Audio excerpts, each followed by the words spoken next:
Contentieux électoraux pour la présidentielle de la RDC, la période du dépôt des recours à la Cour constitutionnelle a débuté mardi aux législatives nationales et provinciales. La publication des résultats est reportée à une date ultérieure, des reports justifiés par la compilation en cours des résultats par la CENI.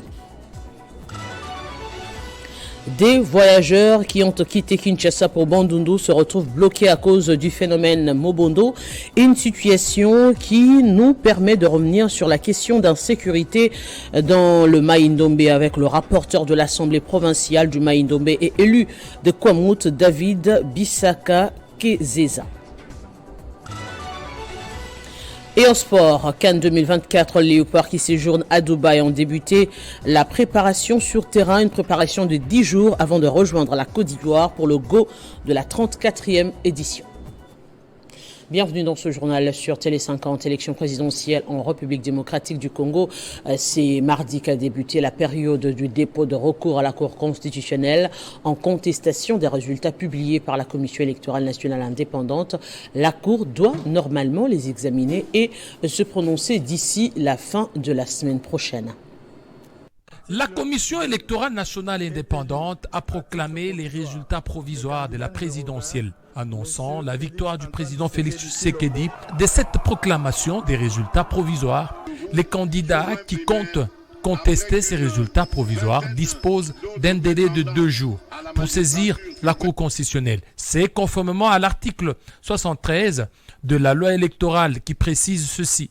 Peuvent contester les résultats provisoires de l'élection présidentielle dans un délai de 2 jours après l'annonce par la Commission électorale nationale indépendante. Le parti politique ou le regroupement politique ayant présenté un candidat ou son mandataire, si aucun recours n'a été introduit devant la Cour constitutionnelle, cette dernière proclame les résultats définitifs de l'élection présidentielle dans les 2 jours qui suivent l'expiration du délai des recours. Et si les recours y est introduit contentieux de résultats, la Cour dispose de délai de 7 jours pour rendre sa décision. D'où les recommandations des États-Unis d'Amérique et d'autres pays aux candidats présidents de la République qui souhaitent contester ces résultats de s'abstenir aux contestations dans les rues et de recourir plutôt aux voies légales en saisissant la Cour constitutionnelle, selon les États-Unis d'Amérique. Il s'est de noter que le contentieux électoral n'est pas l'affaire des partis, c'est dans une affaire civile. Il appartient à la partie qui allègue les faits d'en apporter la preuve. Tel n'est pas le cas de contentieux électoral. Le contentieux électoral est en réalité un contentieux de la sincérité des résultats. Ainsi, le juge y est actif et recherche toute la vérité des urnes. Le juge peut même remettre en cause les résultats de la Commission électorale nationale indépendante et reprendre l'ordre d'arrivée dans une circonscription où les résultats ne reflètent pas la vérité des urnes. Il ne se limite pas aux preuves des partis. À titre illustratif, en 2018, dans les contentieux électoraux des élections législatives nationales, dans certaines affaires où les requérants avaient désisté, la Cour constitutionnelle avait persisté jusqu'à invalider. Et dans d'autres cas, la Cour avait invalidé les députés dont l'élection n'était pas contestée, car il s'agit du contentieux de la sincérité des résultats. Initialement prévu pour ce 3 janvier, la publication des résultats provisoires des élections législatives nationales et provinciales n'aura plus lieu ce mercredi. Une annonce faite par la Commission électorale nationale indépendante qui justifie cette décision par la compilation en cours des résultats provisoires. C'est dans un communiqué rendu public ce mardi que la Commission électorale nationale indépendante a annoncé le report de la publication des résultats provisoires des élections législatives nationales et provinciales prévues ce 3 janvier, ainsi que celui de la convocation de l'électorat pour les élections des sénateurs, gouverneurs et vice-gouverneurs initialement prévues le 1er janvier. À en croire la CENI, ces reports se justifient par la compilation en cours des résultats provisoires des élections législatives provinciales et nationales, ainsi que celles des conseillers communaux du 20 décembre. D'après le même communiqué rendu public ce mardi, la CENI a promis de les organiser dans un meilleur délai. Mais d'après le président de la centrale électorale, Denis Kadima Kazadi, qui rappelle le principe, ne seront proclamés élus députés nationaux ou provinciaux que tout candidat répondant aux exigences suivantes. Dans notre pays, nous avons le seuil de représentativité. Vous pouvez bien gagner au niveau d'un bureau de vote, au niveau des centres de vote, mais si votre parti n'atteint pas le seuil, eh bien, vous n'allez pas passer. Donc, les calculs sont beaucoup plus complexes que ça. C'est pour ça que quand nous aurons fini avec la réception de tous les résultats, nous allons d'abord procéder au calcul du seuil. C'est seulement après cela que nous pourrons attribuer les sièges aux différents partis et que nous saurons qui passe ou qui ne passe pas.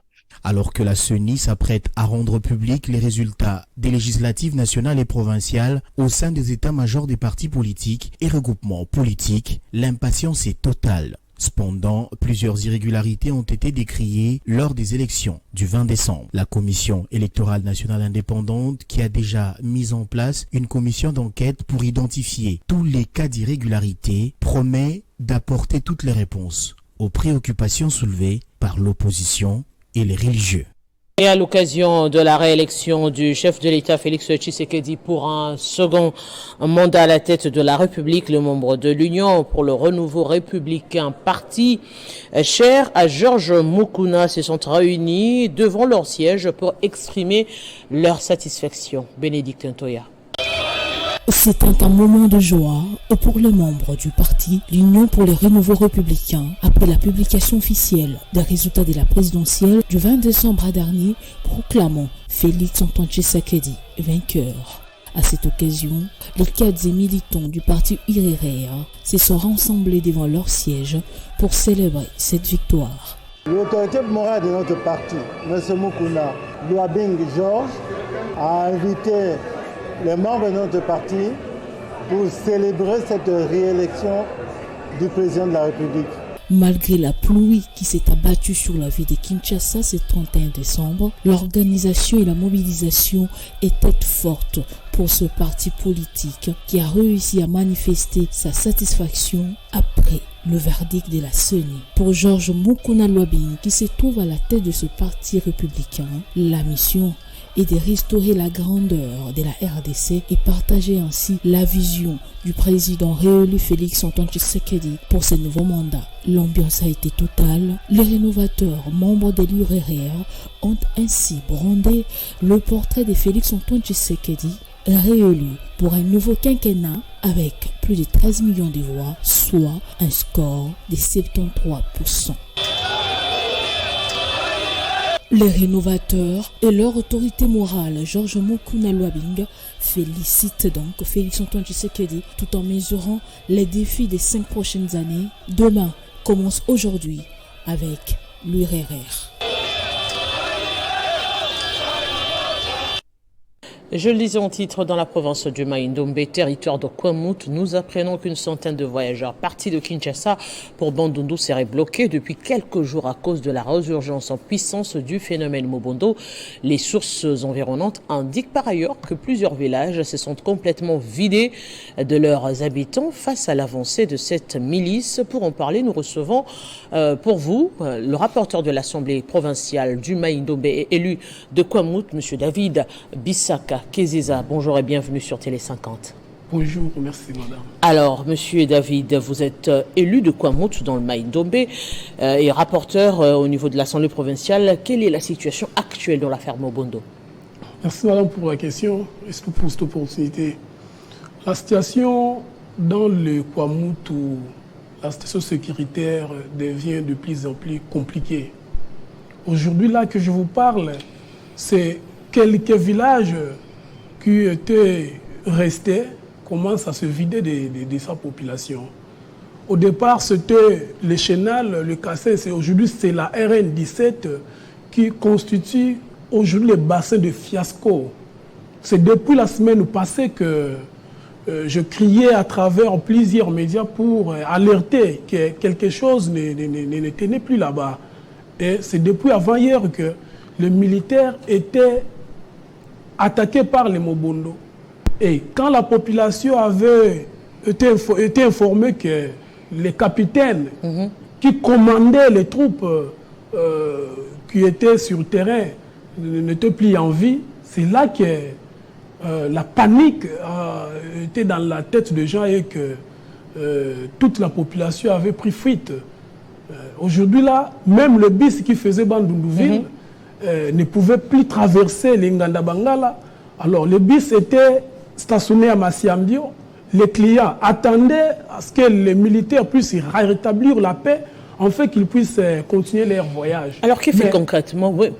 Mais tellement que le militaire se voit aujourd'hui un peu faible, que ces milices, les clients ont déboursé ce chemin.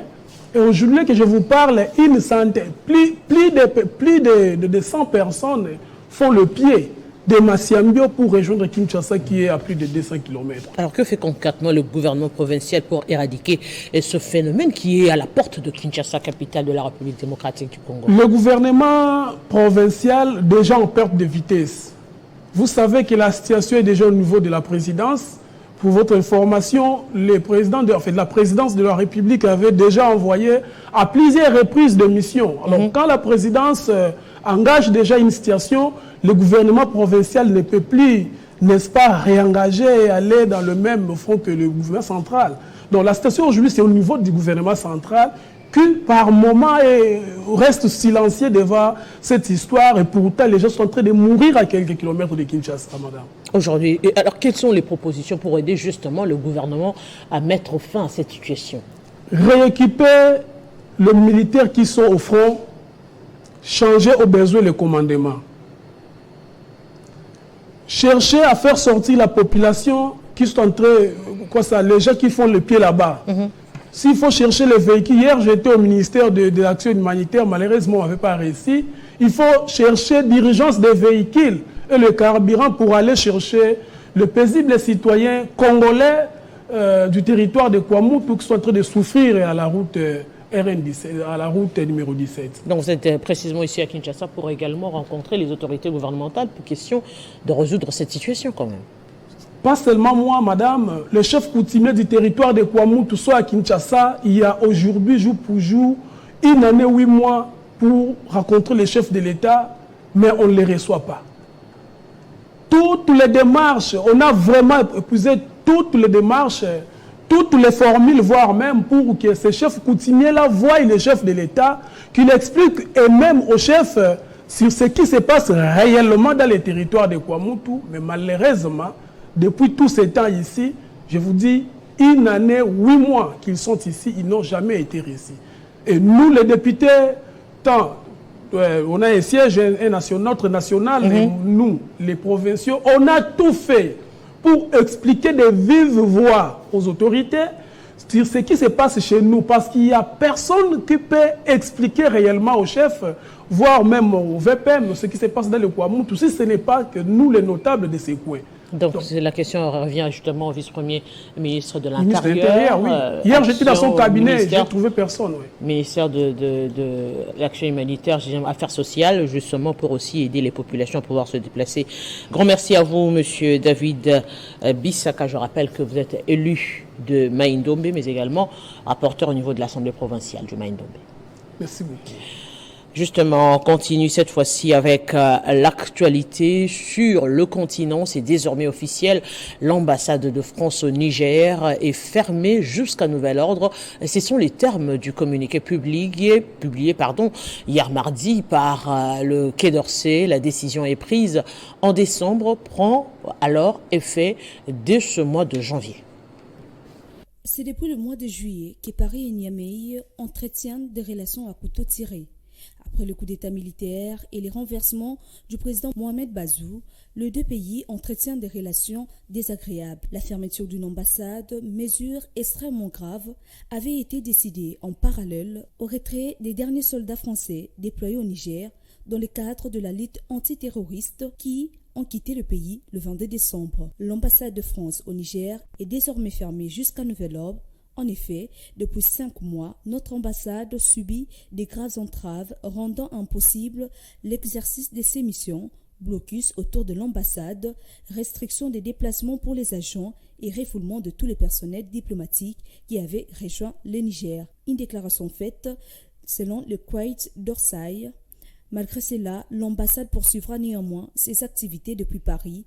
Elle maintiendra notamment les liens avec les ressortissants français présents sur place et avec les ONG intervenant dans le secteur humanitaire que la France continue toujours de financer. Rappelons qu'après le coup d'État du 26 juillet, le ministère du Pouvoir avait rapidement exigé le départ des soldats français, environ 1500 déployés pour lutter contre les djihadistes, et dénoncé plusieurs accords militaires conclu avec Paris. Le régime militaire avait aussi prononcé fin août l'expulsion de l'ambassadeur de France, Sylvain Ité. Celui-ci était resté près d'un mois, coincé à l'intérieur de la représentation diplomatique avant de la quitter. La France a compté jusqu'à 5500 militaires déployés dans le Sahel avant d'être chassés par des coups d'État successifs au Mali, au Burkina Faso, enfin au Niger. Allez, on va parler sport. C'est depuis hier que les Léopards ont débuté le rassemblement à Abu Dhabi en prélude de la 34e édition de la Coupe d'Afrique des Nations. Ce matin, les Fauves congolais ont lancé la préparation sur terrain. Ils vont passer 10 jours aux Émirats Arabes Unis avant de prendre la direction de la Côte d'Ivoire. Ils rejoignent la tanière avec sourire aux lèvres. Les Léopards veulent bien aiguiser le fer à Abu Dhabi pour bien se lancer à la CAN qui pointe à l'horizon.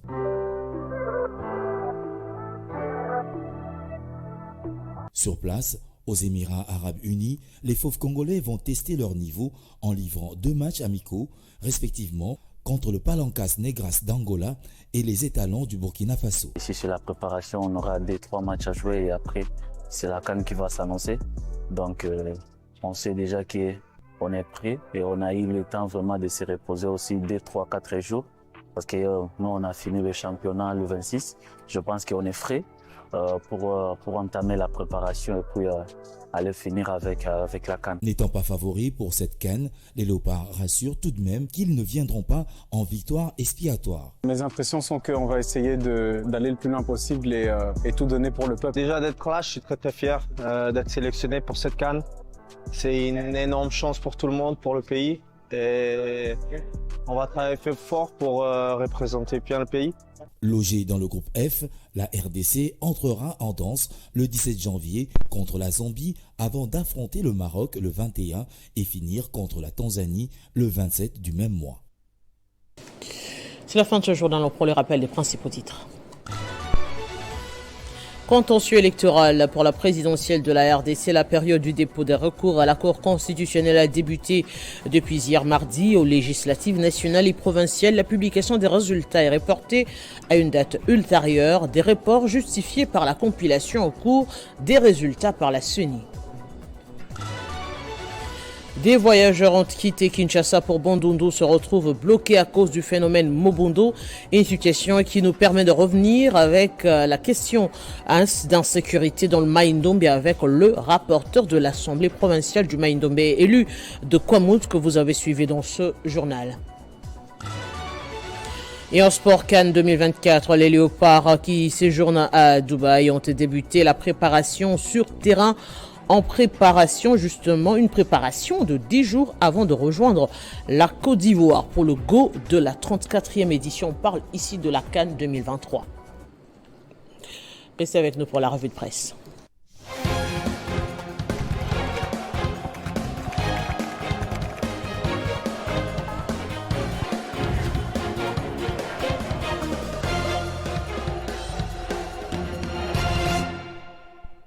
La suite, c'est les journaux parus ce mercredi dans une sélection et présentation de Christian Kellonger, à qui je dis bonjour et bienvenue. Bonjour Arlette Nutella, bonjour à tous ceux qui nous regardent de partout. Alors, on va commencer par les législatives de 2023, la publication des résultats provisoires reportés sine die. Effectivement, Arlette, comme un cheveu qui tombe dans la soupe, la nouvelle est donc tombée hier, comme vous pouvez le constater avec moi, au sujet des législatives. La CENI n'a donc pas respecté son calendrier, contrairement à la présidentielle dont on connaît déjà les résultats. Et donc, l'opinion devra patienter pour pouvoir connaître les nouveaux élus au niveau du Parlement. Arlette, à travers un communiqué publié ce mardi, la centrale électorale a annoncé donc le report à une date ultérieure de la publication des résultats des élections des députés nationaux et provinciaux. Pointe actu30.cd. La CENI justifie donc sa décision, comme vous l'avez dit dans votre journal, par la compilation des résultats de ces scrutins qui est en cours. C'est donc un grand travail, il faut le dire. C'est juste après que la CENI devra donc publier les résultats provisoires des élections législatives provinciales et nationales. Outre cela, la CENI a aussi reporté, il faut le dire, il faut le préciser donc, la convocation de l'électorat pour les élections des sénateurs, gouverneurs et vice-gouverneurs des provinces initialement prévues le 1er janvier 2024 selon Média Congo qui s'intéresse au même sujet. Les différents candidats concernés par cette publication sont donc invités à la patience, mais le suspense, il faut le dire, reste encore total sur la date à laquelle la CENI entend publier les résultats. Sur cette question, Arlette, à en croire la même source, la centrale électorale a promis de rendre publics les résultats dans un meilleur délai, mais il faut le dire, parmi les réactions qui sont enregistrées au sujet des élections du 20 décembre, on a également enregistré celle du gouvernement de la République. Le porte-parole du gouvernement, Patrick Muyaya, n'a pas tardé à réagir à travers son compte X. Je cite, « Le gouvernement félicite le peuple congolais pour sa participation au processus électoral et sa maturité en ayant choisi librement son président de la République. Il félicite la CENI qui, malgré les énormes défis, a relevé le pari de l'organisation dans le délai des élections libres, démocratiques, transparentes et inclusives. Il félicite le président de la République pour sa brillante réélection. » Fin de citation. On va rester quand même sur le processus électoral pour évoquer cette fois-ci la clôture ce mercredi des dépôts de recours à la Haute Cour en contestation des résultats. Nous parlons justement de la présidentielle en RDC. Comme vous le savez avec moi, que le 31 décembre dernier, la CENI avait donc rendu public les résultats au niveau de la présidentielle et c'est Félix Tshisekedi qui a donc été réélu. Tout de suite après, l'opposition avait donc rejeté en bloc les résultats. Elle avait la possibilité d'aller présenter tous ses moyens de défense auprès de la Haute Cour pour espérer trouver gain de cause. Mais malheureusement, tout se termine aujourd'hui puisqu'elle n'avait que 2 jours. Eh bien, comme on peut le lire sur cette titraille de opinioninfo.cd, la Cour constitutionnelle boucle donc la réception des recours des candidats malheureux à l'élection présidentielle déroulée le 20 décembre 2023 dans plusieurs circonscriptions électorales en République démocratique du Congo et au niveau de la diaspora. Les différents candidats présidents contestataires avaient jusqu'aujourd'hui la possibilité de déposer les recours auprès de la Haute Cour, comme je viens de le dire. Mais rien n'a été fait dans ce sens, nous signale foxtime.cd. Arlette, aucun candidat n'a déposé de recours à la Cour constitutionnelle en contestation des résultats publiés par la CENI. Selon la loi, les candidats présidents ont un délai de 2 jours, 48 heures pour saisir la Cour constitutionnelle avec des pièces à conviction et dépasser ce délai, cette juridiction sera obligée de considérer les résultats publiés par la centrale électorale. Et en Afrique, au Niger précisément, on parle de la fermeture de l'ambassade de France à Niamey.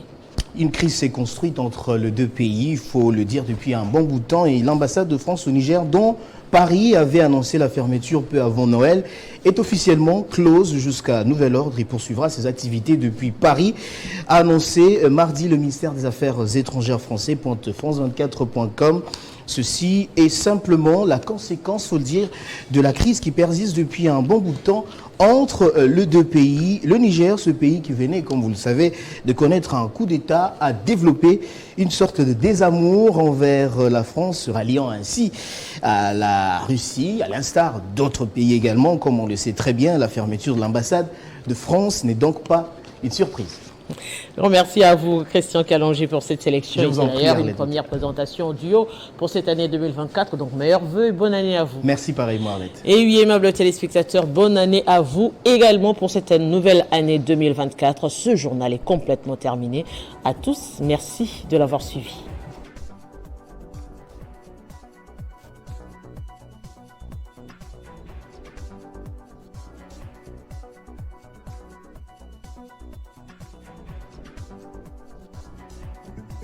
Retrouvez toute l'actualité en continu sur www.tele50.cd.